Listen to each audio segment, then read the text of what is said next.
Welcome to another edition of the Hawk Off the Press podcast. I'm your host, Gazette Hawkeyes reporter, John Steffi. I am excited to welcome back to the podcast, Lisa Cellucci, head coach of Iowa Field Hockey. Lisa, thanks for joining me. Oh, thanks for having me, John. I really appreciate it. So starting to get into that postseason time of year, Senior Day on Friday at Grant Field, then Big Ten tournament in Columbus next week, and then NCAAs the following week. Before looking ahead, though, let's look back a little bit. It's been a little bit of a rough patch. Of course, rough patch for Iowa Field Hockey is a little different than other programs when you're only number 10 in the country. Right. But 3 straight losses, shutouts in those 3 games. What's the key for getting this team back on track? Yeah, we need some goals to drop. Really, that's been the bane in our side is, I think we've defended really well. Couple miscues here or there in transition, but, we just haven't been able to find the back of the net. And, we put ourselves in a lot of different situations, and it's really been kind of an unfortunate situation, especially in the last our Ohio State game. We outstatted them in a big way, hit the post. There was a Sports Center world-class, actually on Sports Center defensive save, things like that. So, it's been frustrating for the group, but we're kind of welcoming the adversity right now because you're going to see all sorts of different situations in the postseason. And we'd rather go through this now than later. So we really just have to get back to doing what we do well, which is build the ball, move the ball, and really have a little bit more poise in the scoring circle, to be quite honest. How helpful has it been to have somebody as experienced as Grace McGuire to be able to keep you in some of these games when the offense just hasn't been there? Yeah, it's huge. Grace, along with our back 3, really Anta and Loka and Harper, they have been fantastic. And against some really high potent scoring teams in Michigan, top 8 team, Grace was fantastic, had some wonderful saves. And those guys really defended well in transition. So, always glad to count on our experienced defense. Going to be sad to honor some of those guys on Senior Day on Friday, but where we like to hold on to them for a little bit longer. So, yeah. This is quite the senior class that you have. Yes, I know. I've been dreading this day for quite a while, John. Had most of them for 5 years. And they've just been an unbelievable group for Iowa Field Hockey. And wow, what a decorated class and what they've accomplished over the last 5 years. So we're going to celebrate them and then quickly get to beating Michigan State. That's the goal. And then have some fun after the game and get a chance to really, really honor those guys. Any favorite moments with these seniors? Oh, man, there's been a lot. Probably 2019, winning the Big Ten regular season and then turning around in 4 days and winning the Big Ten tournament in pretty dramatic fashion. And there's so many off the field moments. They all of these guys have wonderful personalities, pretty sarcastic, lots of funny different moments. But really, what's been so impressive is their poise and their steadiness over 5 years and how they've just their true commitment to this program, and they've really carried us. So we're gonna miss them, but we're not done yet. And then looking ahead into postseason, first Big Ten tournament in Columbus, a spot where you could use a little bit of redemption. Absolutely. We felt like we played really well on that field. Like I said, we just couldn't get the goals to drop. And I'll tell you, we've had some great success in the Big Ten tournament in Columbus in the past. And 2007, we won the Big Ten tournament there. 2013, made it to the championship game. So we have some good mojo when we get it going. It's going to be tough. Everybody, we have 5 teams in the Big Ten in the top 10. So, the first round games, you're going to be playing a top 10 matchup, which that's okay. Well, it's great preparation going forward. But, our goal is to stay in Columbus till Sunday and not have an early exit. So, we have to just rely on what we're good at. And then we have to just make sure that, we keep the grit, the momentum going and put teams on their heels. And then how important are these next few games here for your NCAA tournament resume? Yeah, they're very, very important. I mean, first and foremost, Friday, which we're not looking past. I mean, this is the best Michigan State team they've had in a couple of years. Super physical. They're really good in transition, and they've played very tight matches with everybody in the Big Ten. So we have to get this one because it's a regional game. And right now we're in a battle with Michigan and Louisville and Northwestern, really in our West region. So that's really important. And then I think for us, for sure, we have to get a first round win. The good thing where we are, I think there's about 75 other Division I teams that wish they were in the position we're in. So not all is lost. We're still in the top 10 in the RPI and the KPI, and our strength of schedule is really high. So, and we have some really quality wins, but we more so we need to continue to have some wins so that like last couple games performance gives us some momentum. You started talking about this a bit, but what's your pitch to the tournament committee as they're looking at who should be those 8 at-large teams? Yeah, I'll tell you, I think we have our strength of schedules in the top 5 in the country. So that right there is huge. We haven't had a loss out of the RPI top 20, and that's only one. Every other one has been within the top 10. And we've had some really quality wins against some top 10, top 15 teams, the number 1 team in the country beating Northwestern. And I think we can play with anybody in the country. And I hope this committee knows that and how we've proven it over the last couple of years. So I really do hope if we need it, we get a little bit of the benefit of the doubt, but there's a lot of the facts there that we've just, we've stayed in the top 10 in all of these categories all year. So my gosh, I would hope we would be one of those 8 at-larges. And then a little bit of an unusual scheduling thing this year that I'm sure has been part of the reason why your strength of schedule is in the top 5. When you play Michigan, not just in Big Ten play, but also as a non-conference game this past weekend in Evanston. How did that come together? Yeah. So, out here in the West region, Michigan, Iowa, Northwestern, we have a tougher time scheduling sometimes and really filling out a full 20 game schedule. And so we were both, Michigan and us, we were having a hard time. The head coach at Michigan's a former Hawkeye who I know really well. And so we were like, we need an extra game, and we didn't want to play someone that was, really outside of the top 10 in the event we win or lose. So it really does help us for the NCAA tournament. And it's just a great game to play. So, we decided to play each other at Northwestern because they were playing there. So neutral location.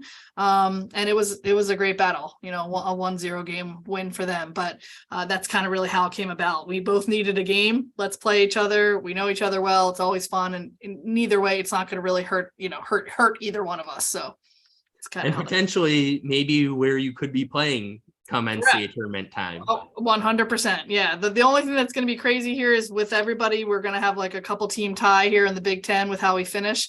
So we could see Michigan again in the first round, which would be unfortunate to play 3 games like this close together, but it is what it is. So.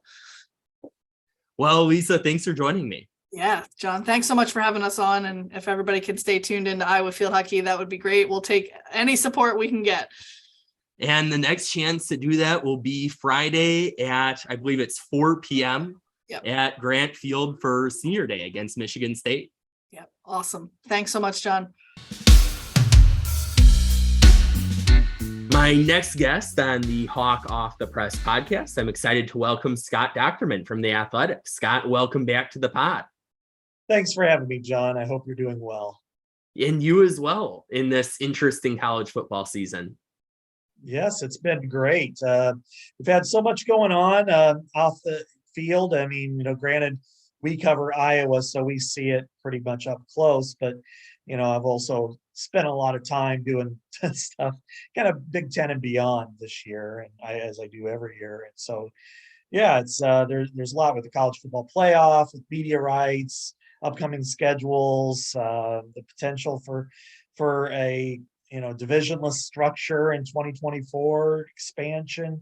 So it's, and then the games themselves have been rather interesting and fun beyond what the ones we cover.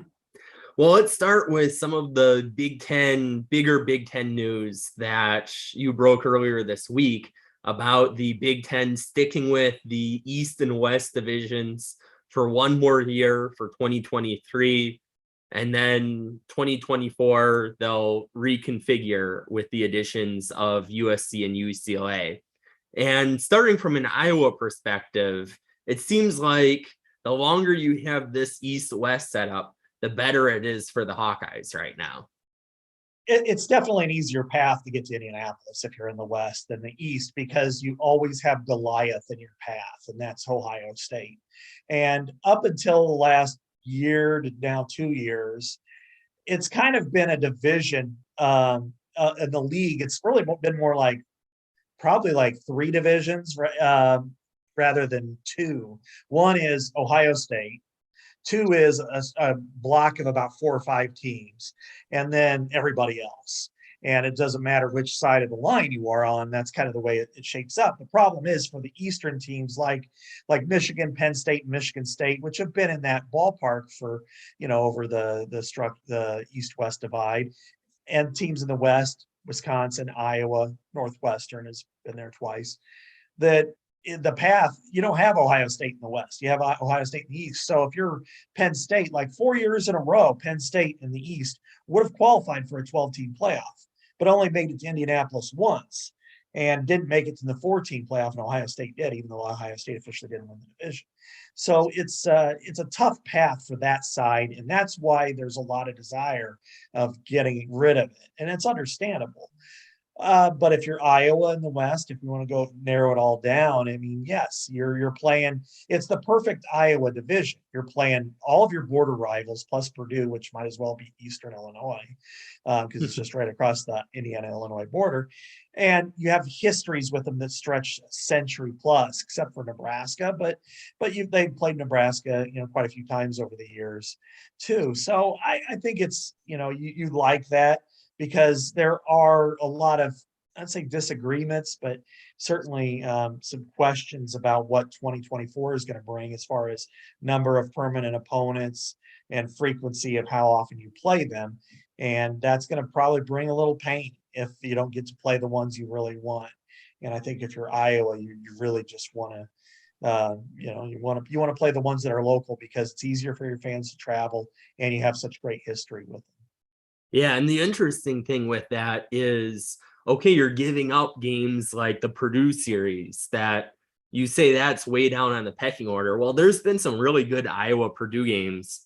Maybe last year wasn't so good on the Iowa side, but you look at it, that's been a competitive series, and you're going to lose some of those, but then you have other cross-division matchups that you're going to see more often. I think people don't mind seeing more of Iowa against Penn State, just considering that one seems to be the least geographically logical rivalry like ever when you think of where those two schools are. It's the most organic, though, and that's what makes it a great series. I wrote about it last year before the 3 versus 4 game, that they've had so many great games dating back to really when Penn State joined the league, but especially in the Ferentz era, where there's been some pain there, in which you've got to have a rivalry, back and forth craziness. Saquon Barkley's 350-yard game in 2017 that was decided on the game's final play. I mean, it was a fantastic game. 2009 over there, the block punt. 2008 they were number 3 and 9-0, and Iowa wins on the last second field goal. Just the 6-4 game. There's just so much of that and they were protected. It's semi-protected for a 6-year period from 2016 through 21. What happened was that they cycled off, and every team had a 6-year block with another opponent on the opposite side. There's only one that's permanent, and that's Indiana Purdue. So you just kind of over what the theory was, and we all knew this wasn't going to happen, but over 36 years, everybody would play somebody 6 straight years. And like Iowa's is Rutgers right now. But yeah, as you said, Iowa has great history with Michigan State. In the D'Antonio Ferentz era, they played some just brawls, and then all of them were like 16-13, including the greatest one of them all in the Big Ten championship game. Iowa's history is interlinked with, Michigan and Ohio State, Indiana to an extent. So yeah, it's great to be able to play those. And then you look at Purdue has been, it's their third most played rival. I think it's up to 90 games. Illinois and Iowa, you have an incredible history. Let's put it that way. At one point, I wrote this for the Gazette 11 years ago, 2011, about kind of the history there, where it was like 120-inch story. Back in 1952, when Forrest Evashevsky was there in his first year, and a bunch of Iowa fans got mad at some calls and started throwing apples at the officials, and then they charged the field and went after the Illinois players. And one of the Illinois players named Rocky Ryan punched out an Iowa fan who grabbed him, broke the guy's jaw. And so I'm like, all right, I'm going to try to find this guy. Well, he died, but I talked to his sister, and she kind of mentioned that Thanksgiving he had to eat his Thanksgiving turkey through a straw. But she said it straightened him out. He became an Air Force lieutenant colonel and a doctor, and had this great life. And but anyway, the teams decided we just can't play each other anymore. So for 15 straight years, they didn't play. Iowa and Illinois, and it is the most intense basketball series Iowa has. Northwestern's a great series, and we'll find that out again this weekend. As we know, Minnesota and Iowa have the richest history for the Hawkeyes. The Badgers and the Hawkeyes are very competitive. And then all it's going to take is some spark some year for Nebraska and Iowa to get really into that stuff. So the West Division's perfect for the Hawkeyes. The Big Ten as a whole was really good, but as the expansion happens, you play these teams with less frequency, and that's kind of the unfortunate byproduct of expansion. Yeah, and you look at it, if the situation was different with the Nebraska game last year, if Iowa doesn't have those few key defensive and special teams plays, that might have added a little more juice to the rivalry. I think every Iowa fan is glad that that juice isn't there, and instead Iowa wins and they go to Indy. But it doesn't take much to get a rivalry game that is a little dormant to be, I guess, not so dormant and have that juice there. Oh, no. The Iowa and Nebraska one's interesting because you have two really similar fan bases that are very, very passionate about their teams. Nebraska is at an all-time low. I mean, it has been for a while now, and it's really kind of a shame in the college football lexicon and history, but Iowa fans don't mind that. But it's the reason when they joined and the Big Ten stapled them together in the Legends column and decided you guys will play last. And I think fans from both sides were a little, all right, this sounds like it could be fun. And it was like flat champagne the first couple of years. And then it got a little, there was some starch that went back and forth, but the fans chirped probably more, for Iowa than, in an Iowa-Nebraska series, except for maybe Iowa State. It's really, so it's going to take, once Nebraska gets good, and if there ever is a winner-take-all game to go to Indy or something, and it's, two teams maybe in the top 15, like some of the games with Wisconsin have been, then you'll see it it'll be crazy. But, Nebraska has to get off the mat. I assume they will at some point soon, but, and Iowa has to too, because it's went to Indy twice, and you had to, first time it didn't even have to beat Nebraska, but it did to go 12-0, and then last year it did. Otherwise, Minnesota would have went. So yeah, it'll get there. But anyway, yeah, divisional setup one more year, then they'll be in the ash heap of history along with legends and leaders. And selfishly, I will admit this is a very selfish point. I don't mind the idea of getting around to the other places and crossing more stadiums off my list. So, especially if that means a trip down to LA maybe in November, I will never complain about that one. Yeah, and you'll get it. I don't know if it'll be in November or not, but I would assume that they're going to try to, because some of the things with the media rights deals in 23 and beyond, but let's start with 24 when both LA schools are there. Now that they're going to have primetime games in November on NBC on Saturday night, they're going to want to have, it makes sense to have a couple of them at minimum in Los Angeles for weather purposes, and both the teams have prominence, especially USC. So you're going to want to get, hey, if it's Iowa at USC or even UCLA, hey, that's a really good window to have a night game. So, Pasadena would be nice to get there and maybe see the sunset over the San Gabriel Mountains. I'll take that view any day of the week. So yeah, you're going to get out there more. There's a couple different ways that they're looking at. There has not been decided. The most simple one, and it's one that really should take place, is everybody protects 3 teams, and then you rotate everybody else, and you play them twice over a 4-year period. That's pretty simple. Yeah, and then everybody gets to play every player gets to play every team in the conference during home their and away, time. home and away. So yeah, it would be the easiest and best scenario. The question and the problem, the dilemma, all is wrapped into one, is does everybody have 3 rivals that they want to vouch for? Iowa, yes, absolutely it does. It's pretty simple. Other teams kind of do. Even, you look at Michigan. Michigan could say Michigan State and Ohio State for sure. Then who's their third? Well, they played Illinois almost 100 times. They haven't been in the same division. That's that big of a deal. Minnesota, they played 105 times. So they played for the Jug. That's pretty cool. What about one of the Eastern schools? Rutgers, Maryland. Likewise, Ohio State could, it's probably Penn State, Michigan, and then, it could be Illinois, who they've played. It's one of the most played series in Big Ten history. Do they want them to play, Maryland and Rutgers? Nobody wants to play Maryland and Rutgers as a rivalry game. What about Nebraska? With Nebraska, Iowa for sure, but does Wisconsin count, or do you want to go to California? So there's a lot of different discussions with that, and nobody's really settled on anything.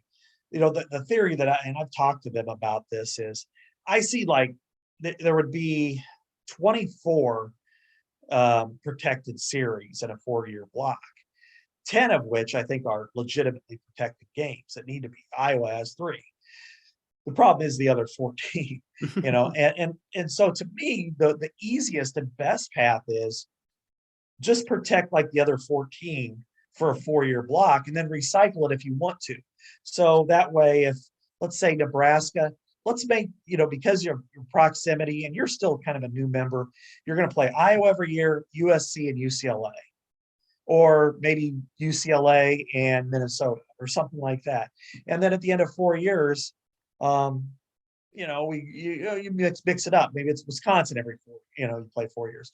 Or for like Penn State, maybe it's Ohio State, USC, and then Rutgers, and then the next 4-year block, you take Rutgers off and put Maryland on. So you're playing Maryland, Rutgers 6 times over an 8-year period instead of 4, and then 8. So there are ways you can kind of maneuver it. But, again, what happened today with the schedules and what's kind of been building all fall is they couldn't figure it out what they wanted to do. There were a lot of different points. And so they decided, let's just keep it the way it is this year, unveil something completely new in 2024. This gives us time to set a structure and allow USC and UCLA, who will be vested members from day one, unlike the other teams, and they'll have a voice too. Yeah, and that's a great point there too, because time was starting to tick there when we're looking at October 2022, late October 2022. Next week is November, and you don't have your next year figured out. That it's a little bit of a time crunch. Of course, last year they revised the schedule pretty late, so it's doable to be able to negotiate or manage that. But that's a great segue to the schedule release, which, as we record it, happened earlier today. Iowa's crossover games at Penn State, then versus Michigan State. First 2 games of the Big Ten schedule are crossovers for Iowa. Then later in the year, playing home against Rutgers. Then in terms of the games that are at home, these aren't really a surprise.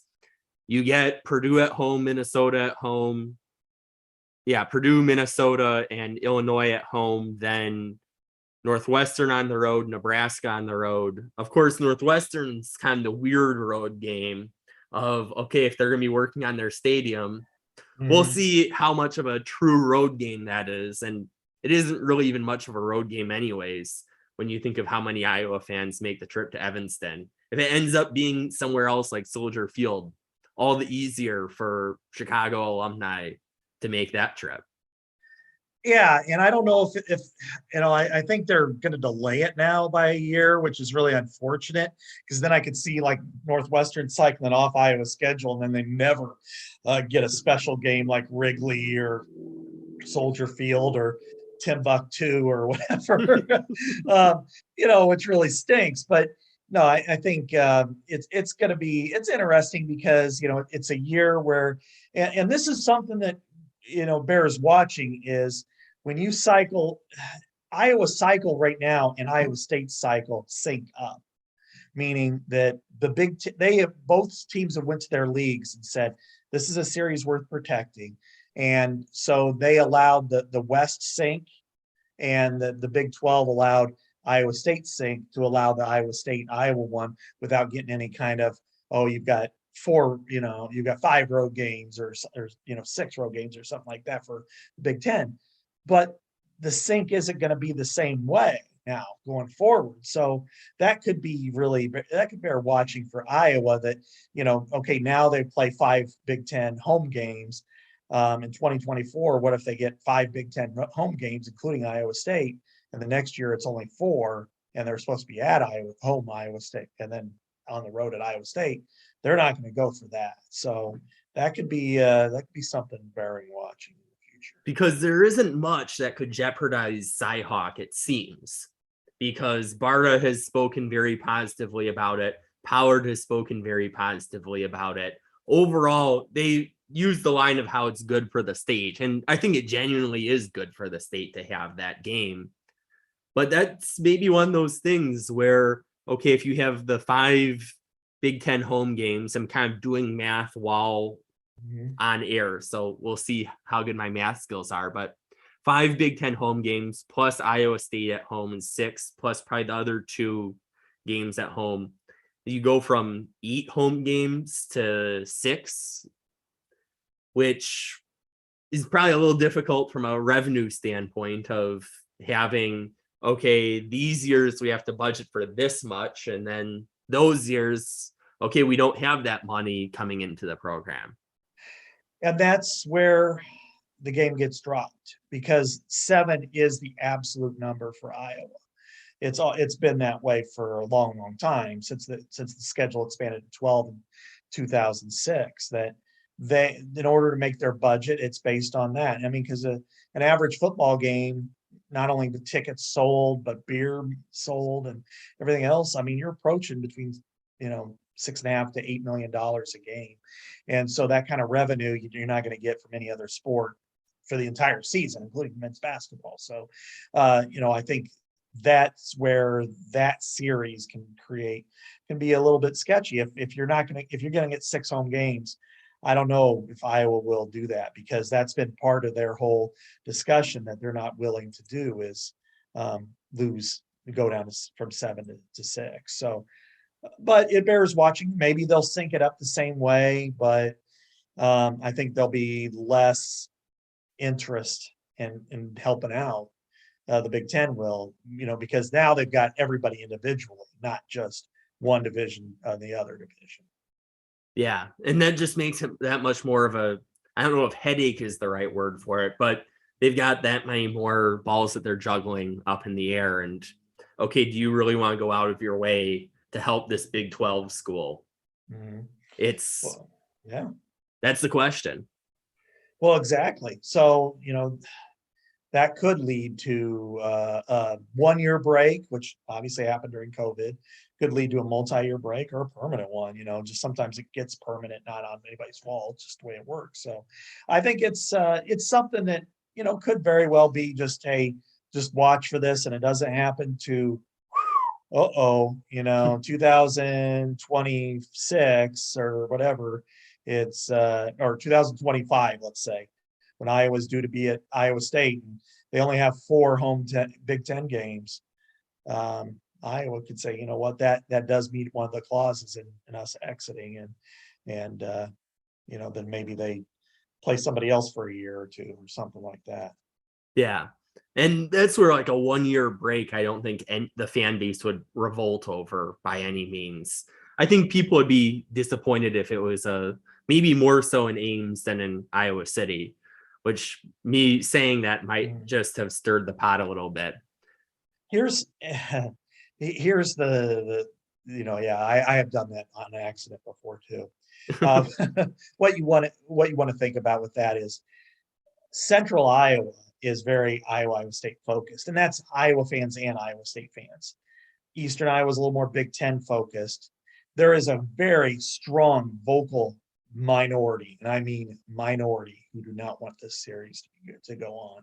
They don't think Iowa has anything to gain by it. There's a very even smaller minority of Iowa State fans who feel the same way, because some years, this might be one of them. Now they won, so it doesn't matter. But there's some years in the past, especially when they lost, that they might be 5-7, and if they didn't play Iowa and they played, take your pick, another FCS team or something, maybe they get to the a bowl game when that was the ultimate for them. So there are rational reasons for it. Again, there's some really diehard Iowa fans who don't want to play them anymore, but I think when you look at like last year's game was top 10 matchup, and year before that, or game before that, game day was there too. It's a prominent rivalry, and it's one that you just can't easily toss aside, because for all the people who complain about it, there are substantially more who like it. And because in their neighborhood in Fort Dodge or Davenport or Cedar Rapids, and at work and at school and in church and everywhere else, that it's fun. People enjoy it. So not playing would be a big deal. And you have all the little things like the Cyclone Stage billboards and all of those things that make it just special. And okay, if you're one of the Iowa fans who doesn't want Cyhawk to continue, okay, would you rather see another bye game? I don't think that's a exciting product. I think you need another Power 5 opponent on the schedule. So would you rather play Syracuse? Would you rather play Washington State? You can look at a lot of the other Power 5 schools and you say, okay, that doesn't have the same juice to it that an in-state game like Iowa State would pretty much always have. And that's the biggest issue of all. Like when the talk a year ago about the alliance was that they would either drop it down to 8 games in the Big Ten to accommodate the alliance, or they would just say, hey, this is going to be our non-conference game. It's one thing if you're going to play USC or you're going to play Clemson or Florida State, but that well gets dried up pretty quick. Just like, hey, a Clemson Ohio State game, Michigan USC, you bet. Sign me up. Penn State, Oregon, yeah. Iowa, Oregon State, and I'm not buying that one. It's going to be on ESPNU. So and that's why the alliance died really quick, was when the Big Ten started going through its motion of it was like, well, if we cut down to 1 and we play an alliance game, and then you started looking, and like last year they had 32 games that registered at least 3.5 million viewers, and the ACC had 5. So you're looking at that going, so do you want Iowa to play Michigan State and get 4 million people watching it, or do you want Iowa to go to Boston College and get 1.8, and Michigan State going to North Carolina State, and that might not even be on a network that you're signed up with. So that's where that kind of started to go, we're just going to keep this all in-house and maybe expand. So, and then, the Iowa State series has a lot of moments. It's kind of like what Jamie Pollard has said before, that, look, when he goes to community functions, church, whatever, there's not a Kansas State fan sitting next to him. There's not, a KU fan or maybe a Nebraska fan on the time to time, but certainly they're all Iowa. And even in Cedar Rapids, with all the great companies there, they've got, a lot of Iowa State fans, engineers, and Collins not so much. Aerospace, perfect Absolutely. example. They hire a lot of engineers. Right, exactly. So you've got all these great companies that share. And like my wife's family, she's the second of six. Three of her sisters graduated from Iowa State. She graduated from Iowa. One of those sisters that graduated from Iowa State got her master's at Iowa, and her two brothers went to Northern Iowa. So they're truly an in-state family like that. And my mother-in-law roots for everybody. So I do call Iowa State the mother-in-law rivalry because of that. Gun to her head, she'll probably go with Iowa State, but really it's, it kind of works both ways there. But so, but that's more like what the state is, and less like, oh, I just want to play Iowa. It's just a really narrow, and we experience it a lot too. So. Oh yeah. Your comment about Iowa, Oregon State, that could be the Spencer Petras Bowl. Considering that's where he's committed before. I don't think Iowa fans want to stick to that name too long. Yeah, we should just leave that one kind of be. But they did play in a Rose Bowl once, and Iowa didn't win that. So that was back in the 50s under Forrest Evashevsky. Nice history there. Yeah. So now let's switch gears to last 5 games of the season. Obviously not an ideal start to the year, 3-4, and in a stretch against only 2 ranked opponents. Now Illinois is in the poll 2, so I guess you'd say 2 with an asterisk, but still certainly not a great start. Got 5 games left. This is not the hardest 5 games, but the thing is, it doesn't matter it matters, but you can have a not super difficult 5 games, but if your offense is not producing, it might not matter so much whether you're playing against a top 25 team or that next tier team if you can't score points. That's the whole point right now. In my opinion, is in the remaining 5 games, the best unit on the field is going to be Iowa's defense. And the worst unit on the field is going to be Iowa's offense. And how do you keep that together? You look at the way Iowa played against Iowa State and Illinois, because I think those are the kind of opponents that they're going to face the rest of the way. I think Purdue might be a little better depending on the day than the rest of the bunch, but and a more difficult matchup. But really, they were very, very, very close there. And if the offense just helps them out a little bit, they win those games. Instead, they don't. And so the offense is going to have to generate something. If you were to say, even to get to 17 points, and I think they do win 3 out of 5. Probably not 5 out of 5, but I think they can win 3 out of 5 with 17 points a game. But this offense can't get there. And that's the problem. I mean, the reason why I got to 27 against Nevada has had 2 really long runs. The reason why I got 27 at Rutgers is had 2 defensive touchdowns. That's just, and this is statistically the worst Big Ten offense over the last 25 years. And therefore, with the change in the offense, it might be the worst offense in Big Ten history. And I'm not even being hyperbolic. Yeah. So you've got last year, I said kind of tongue in cheek throughout the season, you just got to find a way to squeeze the last drops of ketchup out of the bottle. This time it's like, I don't know what you're going to do, because this is worse than last year. And last year was really a real grind to get to anything. So it really starts up front, I think, more than anything else. The inability to run the football and pass protect is really up on the offensive line. And I think that's, if I'm picking one area for Iowa this year, that's the most disappointing. It's offensive line. It just has not gelled. It hasn't grown. It hasn't gotten more consistent. And when you look at the last 5 games, I mean, this is going to be the most winnable, but they're capable of beating Iowa. I think all of them are winnable. And I think Iowa conversely is capable of losing them all. But I don't see a path to 6 without getting this one. Yeah, I just don't. I think you can split the Final 4, but so it really starts to me for Iowa on Saturday, and beating a team that's beat them 3 straight at home, and has every time but one that Iowa has been a double-digit favorite against Northwestern when Pat Fitzgerald has been there. They've lost outright. And then last year was the first time they got over that hump, but they only won by 5 points. So, And it was not a very attractive game there, too. No. Like, it was a very close and way closer, and it should be 5-point game. if that game would have lasted 7 more minutes, they would have lost that one too.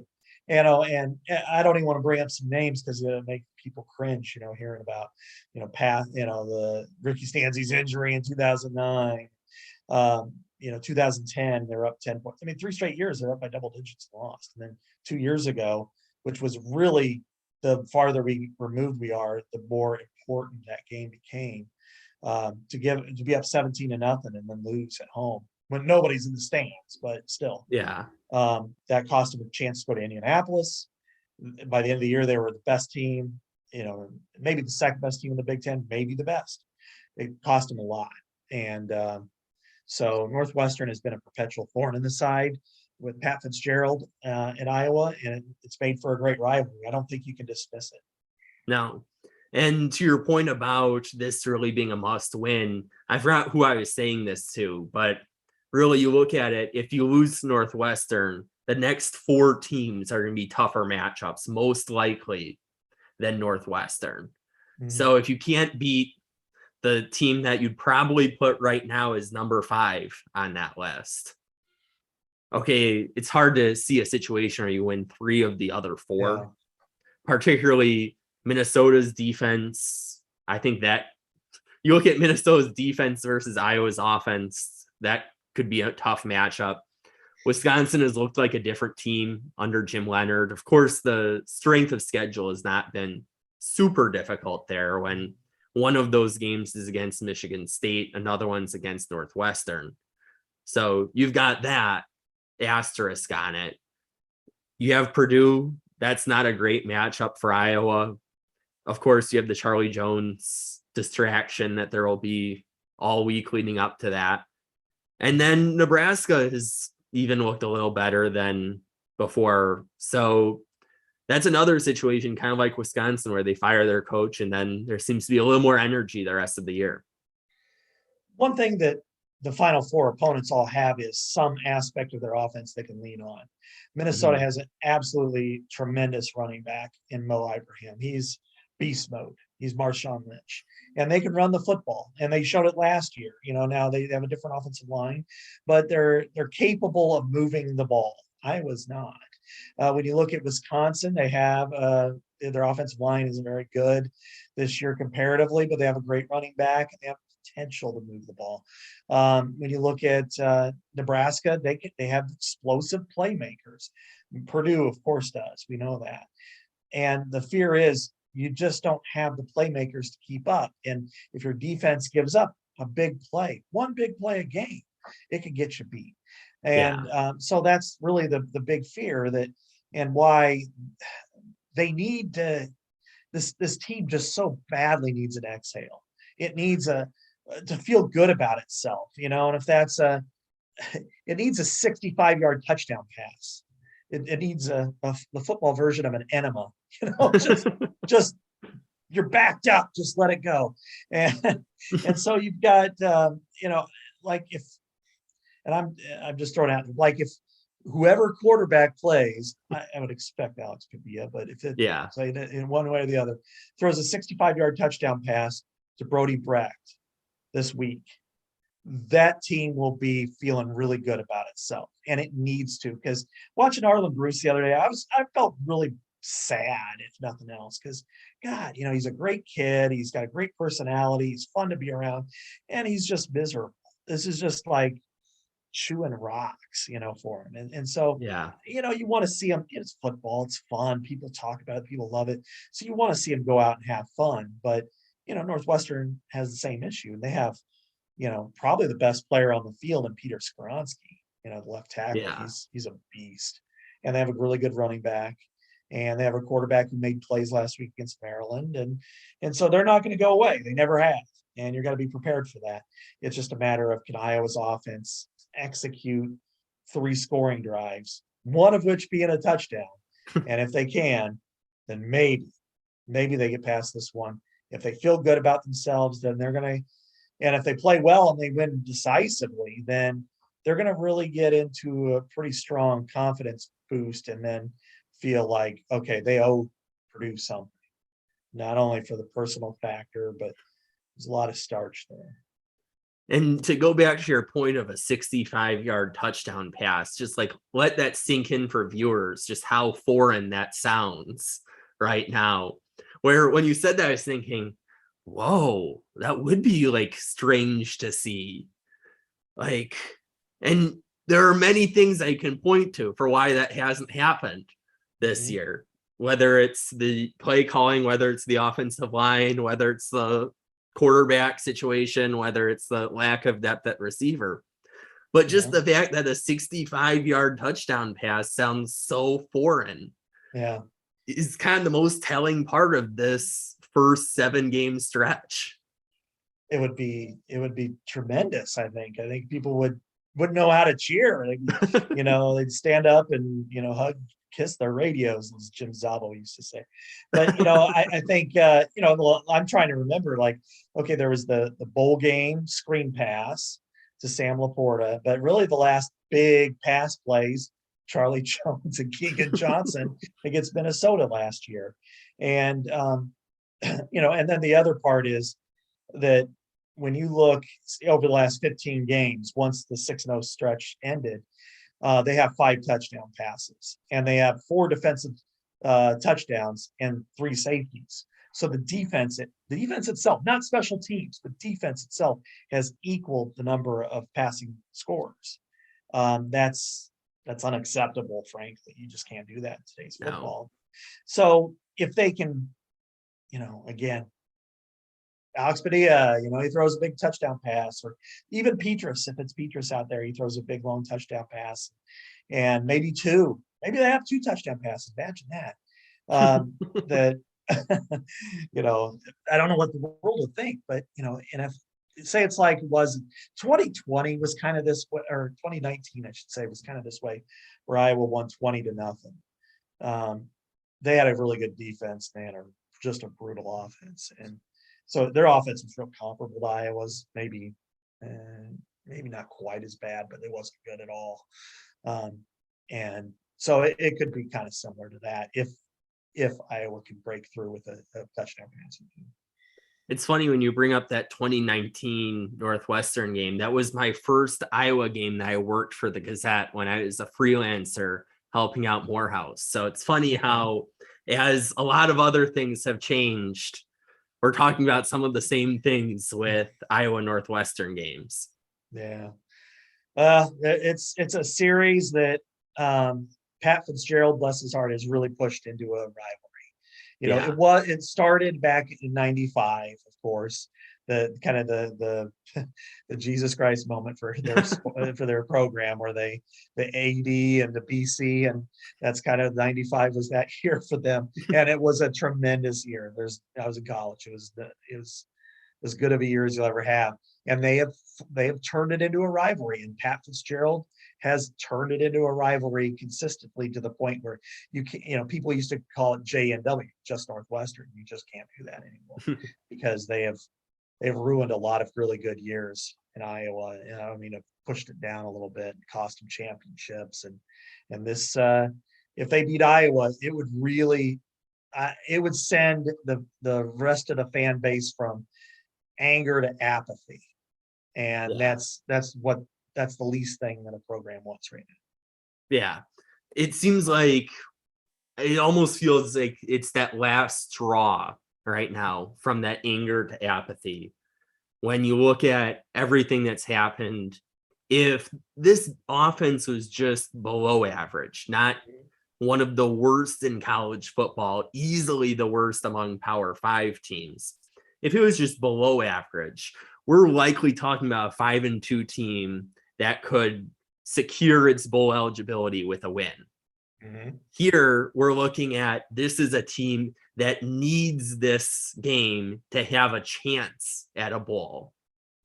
And that's just such a stark difference there. And to not hear of changes, it can be frustrating for fans, I'm sure, when you're seeing this not work and then we're asking the questions and the answers are pretty clear that they aren't shaking up things much. And when you don't make big changes, you can't really expect a big improvement sometimes. Yeah, well, exactly. And that's the problem right now, that when fans watch, especially the first game, then the second game, and you're like, just do something different. Try something different. New quarterback, new offense, hike it to the center, have the center hike it to the running back and have him throw passes, something different, just do something. And instead it's nope, same thing, same thing. And that really eats on people because the offense has never been the hallmark of this team. I mean, at times No. it's been offensive line and they had good tight ends and, occasionally a good running back, but now you're to that point of this is the worst. And and it's not hyperbolic to suggest it might be the worst in college football history. And that's the problem. I'm not kidding. I'm not, some of my colleagues have kind of, when we've talked, it's been like, it was funny before, but now it's beyond funny. It's like, this is terrible. This is terrible for the fans. And after the season, if there are no personnel changes, that you can expect to, in my opinion, I would not be surprised if you see at minimum a 40% drop in season ticket sales. Because if Brian Ferentz comes back as offensive coordinator, if they don't get a quarterback, a recognizable name in the transfer portal, if they don't decide, okay, we're going to shift this stuff around, if none of it happens, fans aren't going to buy in. And I don't No. blame them, because Why would football, they? it's entertainment, for crying out loud. And you're not entertained. You want your team to win and you love watching the defense and you love watching the punter. But if the team can't score points, I mean, it's like watching a basketball team, a great defensive basketball team, win or lose with 45 points every day. It's just like, God, this isn't fun. I can do something else in my life. And you do not, and as the University of Iowa does not want you to think that way, because that happened in basketball and they're still paying the price for it. Yeah. And it's funny that you bring that up, because I'll hear from like my Marquette J school classmates who are like in shock that I watch this on a weekly basis and like my eyes haven't bled out or anything, just because to everyone outside of Iowa where we've seen it, and it doesn't seem that, well, it seems strange, but it's what we're used to, as weird as that sounds, for the last 7 weeks. It's like astronomically just unfathomable for a lot of other programs. And to your point, this is entertainment. Like, you can spend a lot of money on Iowa Hawkeyes tickets, or you can go on a fun trip in December to Florida or California or something. And when you think of now this is really quick math off the top of my head, but when you think of the iClub minimum donation, when you think of the ticket cost, all that, if you don't have a better product to sell people, it's gonna be really hard to say, yeah, go with the Hawkeye tickets rather than your nice warm trip to Florida. Yeah, because you can't guarantee success. You can't say that, okay, we're gonna win these games. There are rivalry games. They want to win too, that's really an important thing to think of. But you want to at least feel like your team is A, has a chance, and B, is doing everything it can to be in there. And it's an entertainment product. And, like Fran's team hasn't had probably the same level of success Kirk's has, but it has led the Big Ten in scoring the last 4 years. So at least it gets up and down the floor, and that's fun to watch. And I think that's the same thing with football here. As part of a network at The Athletic, that I communicate with my colleagues around the country on a daily basis, they're aghast. I mean, they're like, I can't believe you have to watch this. And they're covering USC, Antonio and USC, and Aaron at Alabama, and Seth in Georgia. I mean, we've got 30 different beat writers around the country covering, plus like 7 or 8 national ones, going to these games, and they're like, we had, I have a weekly part in our the Andy Staples show and Friends with Andy and Ari Wasserman, and we banned the word Iowa this week from our podcast. We just will not bring that school's name up because it was just, some people don't want to hear it, and other people want to make fun of it. And for me, they figured it's a trigger word, so we didn't use it. And so, but you're a laughing stock, and it's going to kill you in recruiting. It will. You think you could walk into a wide receiver's house right now and say, "Hey, come to Iowa and play for us"? No, they're going to say they'd rather go to Kent State, where at least they'll get the ball. So I think that's something that they've got to be cognizant of, and that's really a big, almost existential question for the program going forward: is if Kirk Ferentz has to adapt, and how much he adapts will determine how successful they are in his final stint as head coach. And I think the thing going along those lines that now you're starting to run into is with that recruiting. And I consider that with transfer portal recruiting too, Yeah.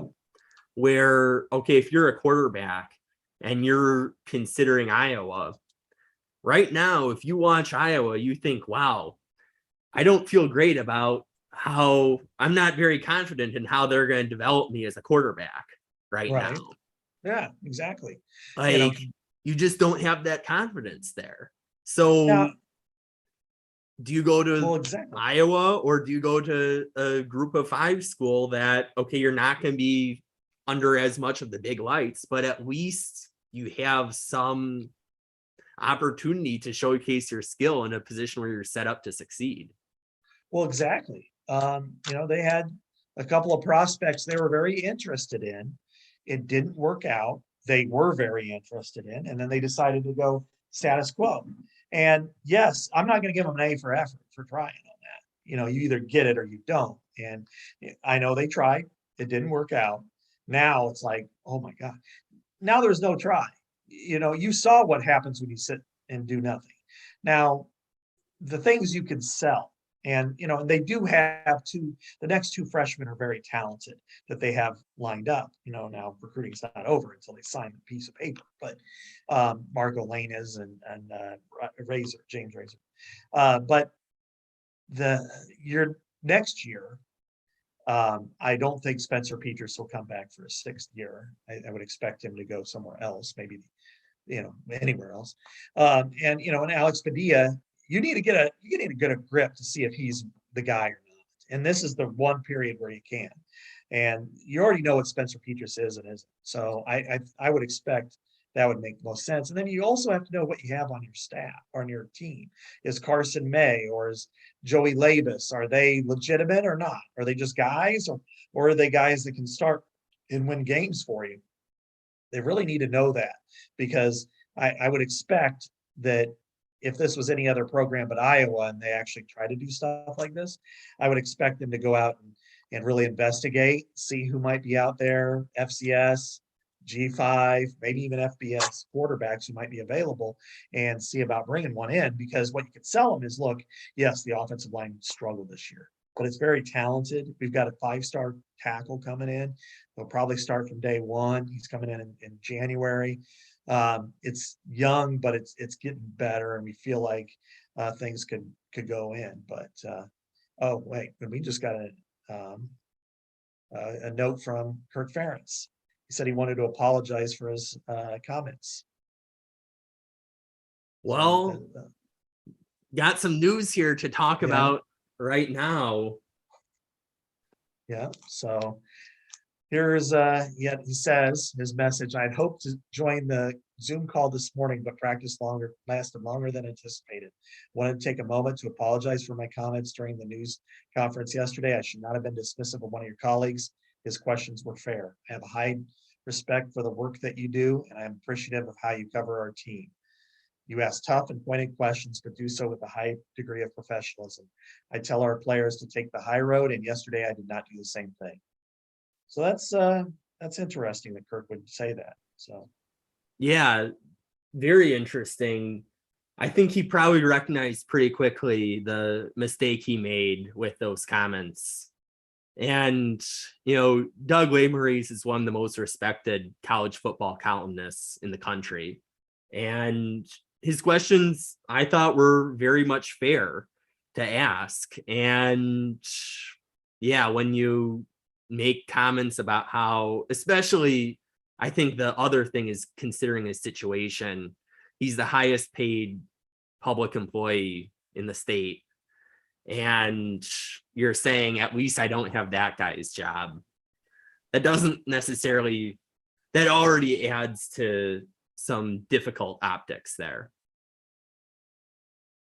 Yeah, it's not good for him. And I think it's understandable to let his emotions kind of get the best of him. And that's really unfortunate for him. But I think, at least he owned up to him. Many coaches will not. And so I think that's probably a good thing for him. And, it's a tough look. I cringed, honestly, when I saw him, but I didn't really want to go out on a bang with him, like other people did. So we'll see where this leads, going forward. Yeah. So then kind of going back onto the current, where is the team at? Quarterback wise, they have a decision to make, a decision that, if it has been made, has not been made public yet. I think you have to give Alex Padilla a shot here to see what you have in a game situation that's not number 2 team in the country on the road with a center that you probably haven't been taking many first team snaps with, even in practice, and first one in game right there. I think you have to at least see what you have with Alex Padilla. It's time. We know what we've seen with Spencer Petras. He's had more than enough time, 2.5 years as a starter. It doesn't diminish from what I think of him as a person, as a leader, as stuff flies around my house here. And every other aspect of his life and career, I think very highly of him. I think he's maybe the most accountable football player I've ever been around at any level, NFL, college, high school, whatever. I think that highly of him. However, it's about production on the field. The offense is not produced. He's had every opportunity to produce. Alex Padilla, if you have confidence in him, it's time for him to take the reins. If he's not very good, he'll prove that too. And if it means that they don't go to a bowl game, then they don't go to a bowl game. Then at this point, I mean, the bowl games matter. Don't get me wrong. You want to get to 6 wins at minimum. You want to have those extra practices in December. It is an important aspect of your program. You could say, look, even in a down year where we weren't very good on offense, we at least won enough games to go to a bowl game. You want to have that because Nebraska hasn't had that for a long time. No. But Illinois, up until this year would give whatever to do to get there. So you do have that, in your pocket. But if it means that you find out that Alex Padilla is not your guy and you need to go out and get somebody, now's the time to find that out. You don't want to get to the end of the season and you're 6-6 anyway with Petras, and then next year it's like, well, we'll just stick with Padilla. No, find out. Maybe he's good, and maybe you screwed up the evaluation all these years. Yeah. Or practice is only practice. I mean, so it's time. Last year he had to start, and he didn't do very well against Nebraska, but he had the flu. He didn't look very good against Illinois because he had 5 dropped passes. Minnesota, he made it happen. Charlie Jones made it happen. Keegan Johnson made it happen. They won a game that they probably should have lost. So overall, just make the change. That's all it is. Rip the Band-Aid off. It's time. Move on. Yeah. And to your point, also, I give a lot of credit to Spencer with he gets thrown out there, or had been getting thrown out there to us, and really had to answer questions that probably be more fitting for the offensive coordinator to answer. But with the way that Iowa does things, we only get the offensive coordinator so many times. So credit to Spencer too for having to sit in there and take a lot of tough questions. And ones that I'm sure are not easy to get as somebody in their early 20s. No, he's handled himself like a champ. We get more access to the offensive coordinator now than we have before. And, whether, Brian has been up front, I think, for the most part. But in the previous eras, with was Greg Davis and then Ken O'Keefe, we rarely got offensive coordinators. So they've been better with that. But of all the quarterbacks I've dealt with at Iowa, I'd say the only one that's even close to Spencer is probably Ricky Stanzi. But even then, he wasn't. Spencer stands out tall, has done a yeoman's work. And I think he'll be a really good coach someday. Yeah. But again, it's not about who I like. You've got at some point, who's a great leader, he is. But it's about production on the field, and it's time you got to see what you got. And if things are so bad with Padilla, if they're you can internally say I told you so and go back to Petra's, fine. But I think you need to answer that question, because that question's been lingering when you say we have a lot of confidence in a guy and then you don't let him take a snap until it's 1,000,000 or 1,000,000 at Ohio State. Yeah. And 10 throws. Like, I watched carefully all 10 of those throws, but at the end of the day, they're 10 throws, and you can't really make a judgment for what you should do for next year's 12, maybe 13 games based on 10 throws in really difficult circumstances. No question. It's a very difficult place to play. It's difficult circumstances, just like the Big Ten championship. It was a blowout. You're getting in. That's number 2 team in the country, man. And Michigan was number 4.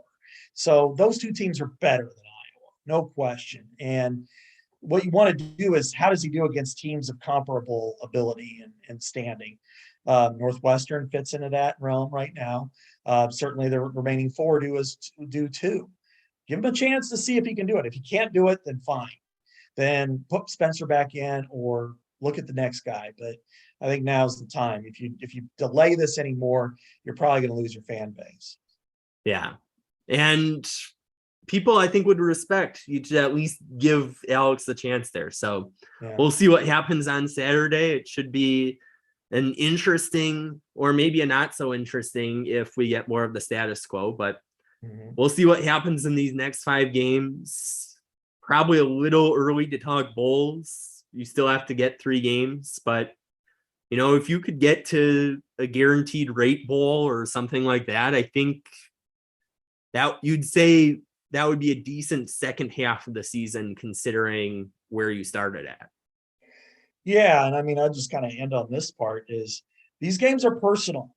They're teams you recruit against. They're teams you've played countless times in history. They matter. Wisconsin, the bowl, they have it. You don't. Yeah. Floyd Rosedale, it's the greatest traveling trophy in college sports. Nebraska series, you recruit against them probably as much as anybody. Purdue, they stole 2 of your players, including they turned an average receiver into an All-American, and that makes you look really bad. And Northwestern, you recruit Chicago, you go against a lot of the same kids for them too, and you want to get into Chicago, and hey, we beat them. We beat them when we weren't even very good. So this is really important. Personal. They play these teams. They're, it's one thing to play somebody from the other side of the country. It's another thing to play somebody in your own backyard, and you got to win those games, because you do not want to see up at Huntington Bank Stadium the Gophers, led by PJ Fleck, mind you, him running to the pig ahead of his home players. You don't want to see that. No. So that's a great way to end things. Scott, thanks for joining me. Yeah, thanks, John, for having me. And thanks to our listeners for tuning into another episode of the Hawk Off the Press podcast.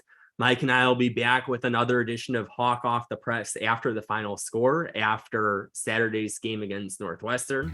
Until then, we will talk Hawks later.